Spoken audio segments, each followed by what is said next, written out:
All right, y'all.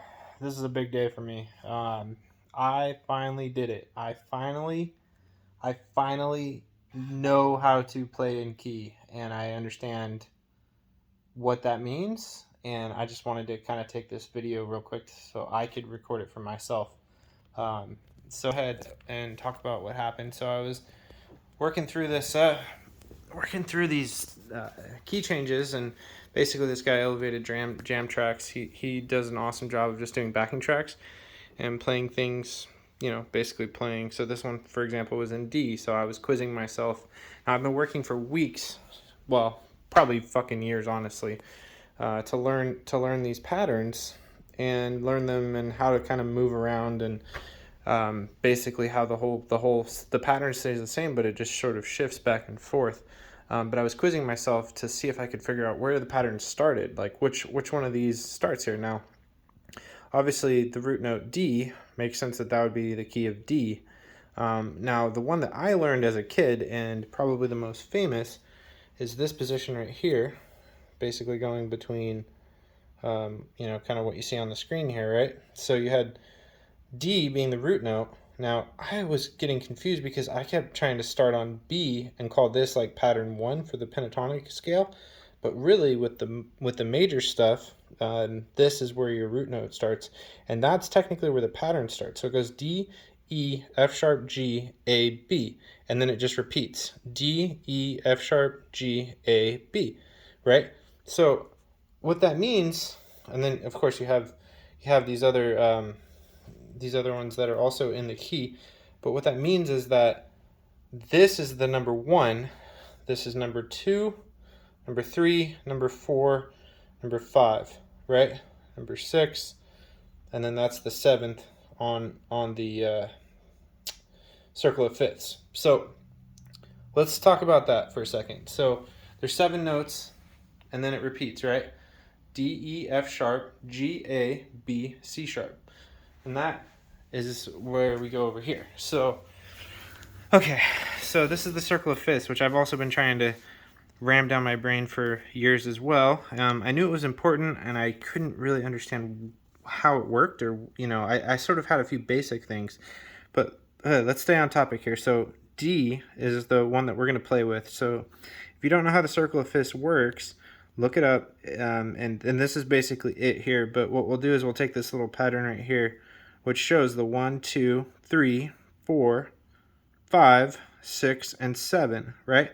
So if we switch this guy over and we kind of like take this and rotate it so that this little gray part matches here, you have your D, which is your 1, right? So the D is the 1, and then what's number 2? Well, it's over here, right? So it's straight down and to the left. So it's D, E, and then you have your number 3, which is F sharp. Then you have your 4, which is back up over here, which is your G.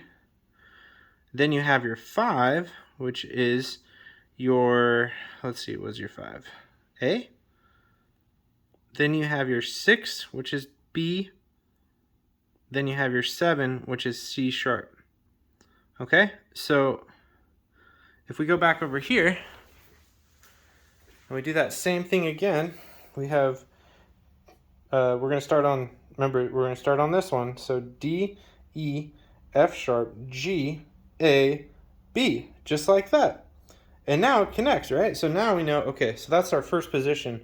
And we've learned that this is really easy to kind of identify if you're trying to start out. But what are these other positions? Well, we've also learned that there's a very simple pattern that repeats here.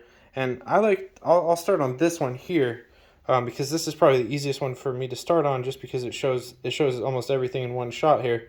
But basically, the one that I remember is it goes 1, 2, 3, 1, 2, 3, 1, 2, 3, right? So those all have a space between them. And then, we call this pattern X, and we call this pattern Y. When we go 1, we go straight to the next one, and then we skip 1 and we go to this one. There's always 3 X's, 2 Y's, and then 2 Z's, we'll call it. So this would be Z, where you start with 1, you skip 1, and then you go 2 more. And the only rules is when you skip from the G to the B string, you have to go up one, right? So you come up here and then you just slide over and then you just keep going from there.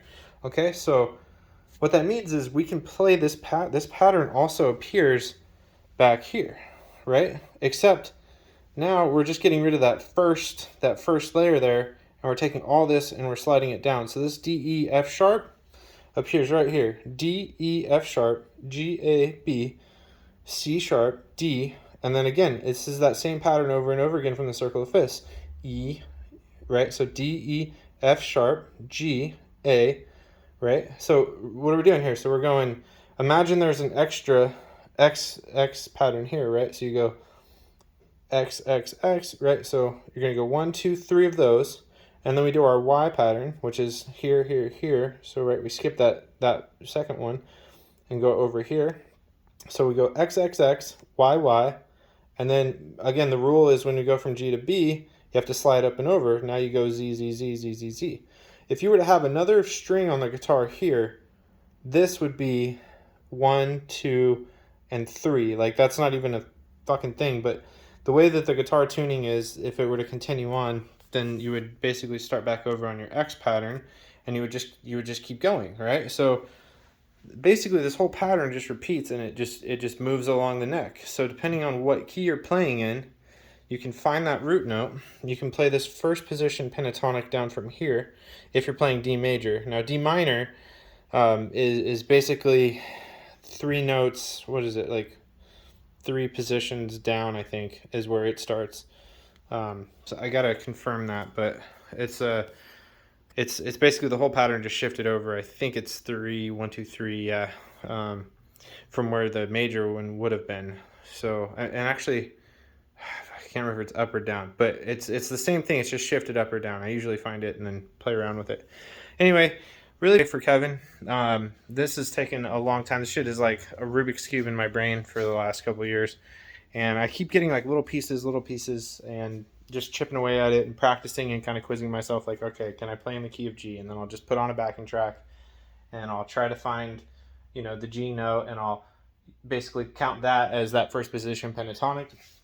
And eventually,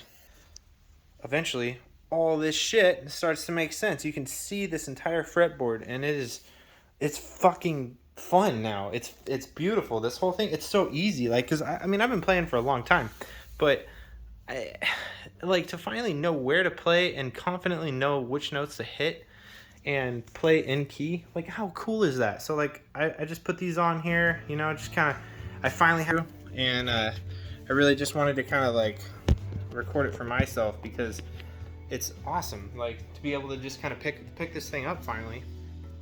All right, so let's start. We'll go with D right here. So we're gonna play that first position pentatonic, but starting here, not back here. This is where I was getting confused, because everybody learns the pattern like this. I suck. But instead of B, you're actually it's just the same thing. It's just starting on D, right? So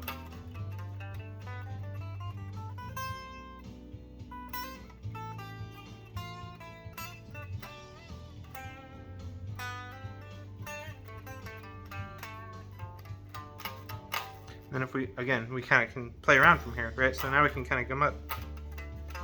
So we go, if we were here, we were doing the Y pattern. The next thing up is going to be the Z pattern.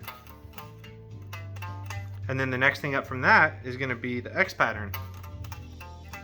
And the next thing up from that, it's another X pattern. And then the last thing is there's these really cool position.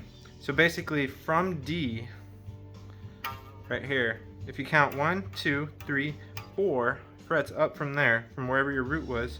So 1, 2, so counting up, so not counting this one. So 1, 2, 3, 4.